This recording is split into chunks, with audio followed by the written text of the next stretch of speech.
see how he's trapping? Now he's immediately going to take the spin under, that's what we call spinning, kick the leg over the head, point that toe, roll him right over, look how he does it right up there. He comes in on his buttocks, you want to finish on your buttocks, and his crotch is right under his opponent's shoulder. So he can have a great lever on that elbow right across his pubic bone. That's the fulcrum right there. He's not sticking this up for me, okay? I've kept his elbow pretty much welded to my chest, and I've kept my legs in nice and tight and squeezed his head. That's what shot his arm up like that. The more straight my legs are, the more space he's got, and the less it's shooting straight up. See, we want to give him no space to escape when we finish that. So he wants to finish his leg press right on him, just like Derek's doing, so he can, and see how he trapped and brought it back and just run it right out. So I'm gonna use a hug grip, which is like forearm to forearm, and you can grab the inside of the sleeve if you need extra, grip for it. Normally, I block with my knee in the back of his tricep and his elbow. So the fold keeps him from pulling up, and the knee keeps him from yanking his elbow back. Now with all grips, he can eventually get it out, but the idea is that keeps it in place long enough for me to slide through, okay? So kick him in the back of his armpit as you shrimp sideways and underhook deep. If you can wave at yourself, you're deep enough, okay? The other foot comes around and clamps down on the head. That's important, guys, because he's trapping his head and upper body, okay? All right. Okay? As I lift this hand up, I'm going to place this foot on the mat, okay? So don't hip up immediately trying to flip them over. Just stomp your foot down and lift your hand up. That gets you up nice and easy into what we call the leg press position, which is basically, some people call it the spider web position. Some people call it the Juji position. You're sitting on your butt, you're trapping his shoulders, and you've got his arm pretty much sticking straight up because my hips are blocking that shoulder and the tricep.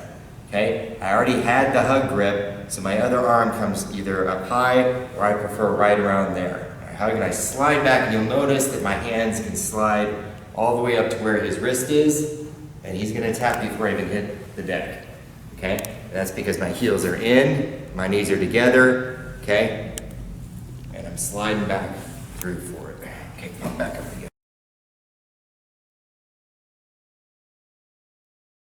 Let's work on manipulating the head. So the reason I'm trying to squish his head is not just to keep him from pulling up with his head and pulling his arm out. It's so that when we flip back over, if this part is trapped like that, it's automatically shoving his arm up. I've blocked this whole part right there, so this is really easy to bar now, okay?